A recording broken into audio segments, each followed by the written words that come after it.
Hello everyone. Today we are going to discuss potassium, which is the important intracellular cation. Learning objective for today's video are: first we will see dietary sources and recommended dietary allowance for the potassium. Then we will discuss biochemical functions of potassium, and in the end we will see clinical conditions associated with potassium, that is hyperkalemia and hypokalemia, along with NEET PG MCQs. To download lecture notes and other interesting stuff related to biochemistry, please visit website biochemistrybasics.com. Before going in the detail of potassium, first let's see type of the questions that can be asked from this particular topic in theory exam. So the short notes or brief answers like biochemical functions of potassium and hypokalemia, and the justification question like potassium estimation is not done in hemolyzed blood samples. Potassium is the main intracellular cation. It is involved in muscle contraction, especially heart muscle, where during depolarization, sodium is influxed and potassium is effluxed. Now we will see dietary sources and recommended dietary allowance for the potassium. So the dietary sources for the potassium are vegetables like potatoes, fruits like banana, oranges and pineapple, whole grain, meat, milk and tender coconut water. And the recommended dietary allowance for the potassium is 2 to 5 gram per day. Now we will see biochemical functions of potassium. So the first and important function of potassium is it maintains the intracellular osmotic pressure. In a healthy state, osmotic pressure of extracellular fluid, which is mainly due to sodium ion, is equal to osmotic pressure of intracellular fluid, which is mainly contributed by potassium ion. As such, there is no net passage of water molecules in or out of the cells, thus maintaining the osmotic equilibrium. Apart from maintaining the intracellular osmotic pressure, potassium also maintains the water balance and acid-base balance. Another important function of potassium is it influences the activity of cardiac and skeletal muscle. Enzyme like pyruvate kinase, which is an important glycolytic enzyme, need potassium for its activation. Potassium is also required for the transmission of nerve impulses. Nuclear activity and protein synthesis are dependent on potassium. And the last function of potassium is H plus and K plus ATPase plays important role in the transport of various ions across the cell membrane.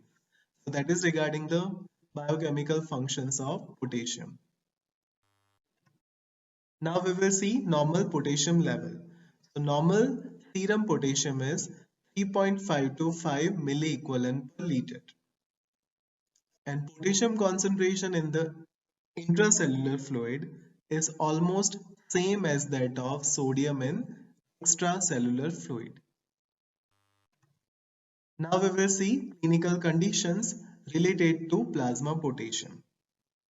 The first one is hyperkalemia. Elevated plasma potassium above the normal range. Normal range of potassium is 3.5 to 5 milliequivalent per liter.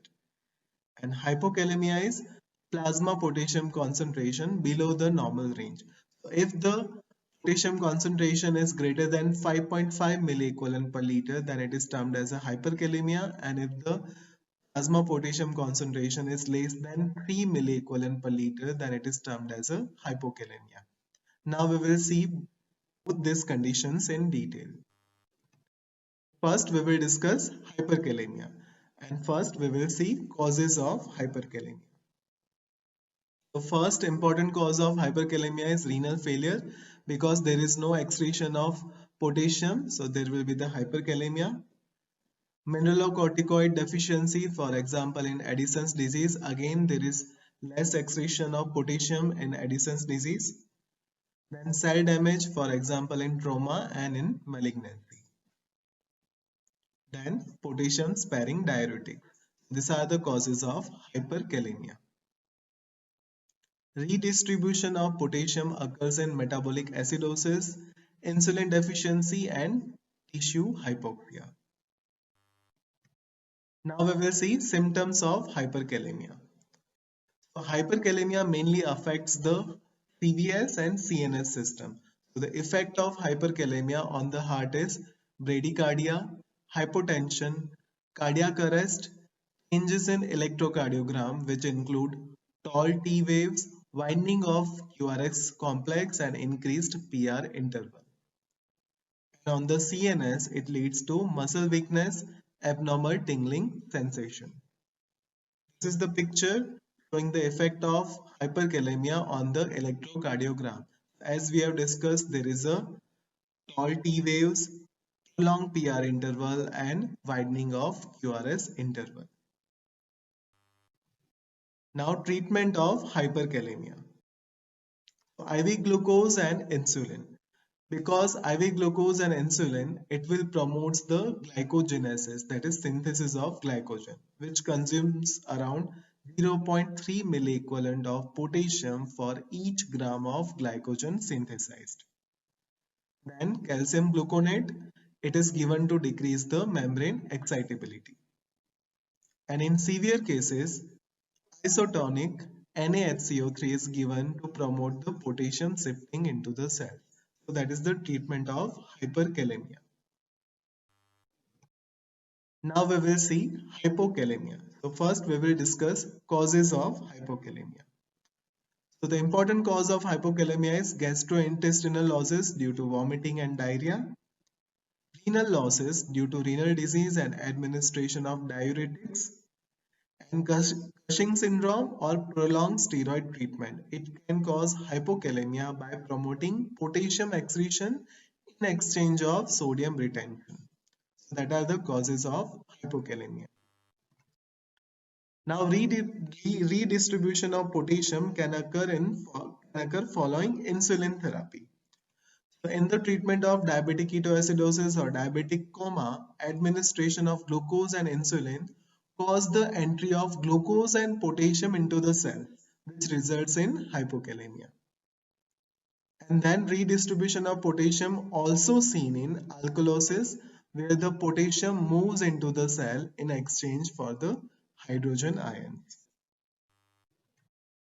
Now we will see symptoms of hypokalemia.